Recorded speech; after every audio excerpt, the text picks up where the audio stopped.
Dead on arrival ang isang 36 anyos na babaeng backrider matapos na magulungan ng isang dump truck sa Zone 2A roadside barangay Paloyon, Nabua, Camarines Sur alas 5 ng hapon kahapon. Kinilala ni Police Master Sergeant Marlon Galyarte, tagapagsalita ng Nabua Municipal Police Station ng biktima na si alias Jennifer, may asawa at residente ng Purok 1, Barangay Dumoet, Lucena City. Batay sa ulat, galing Daraga patungo sana ang biktima sa Lucena City kasama ang 30 anyos na lalaking motorrider. Ngunit pagdating sa lugar ng insidente ay nahulog ito sa motorsiklo, nagkataon naman na paparating ang truck na nagresulta sa kanyang kamatayan.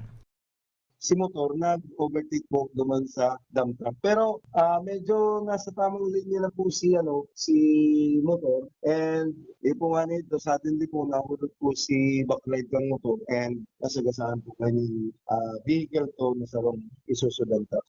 Hindi na nagsampa pa ng reklamo ang pamilyang naiwan ng biktima laban sa truck driver.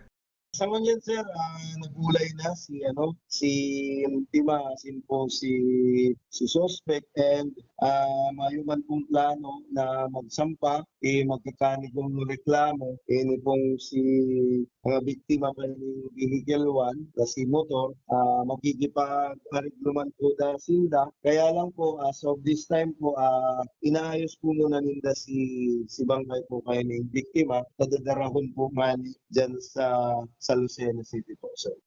Muli, nagpaalala ang otoridad sa mga motorista na maging alerto sa kalsada lalo na sa mga accident-prone areas para maiwasan ang disgrasya. Para sa mga balitang Tatak Bicol, Hercules Barbacena.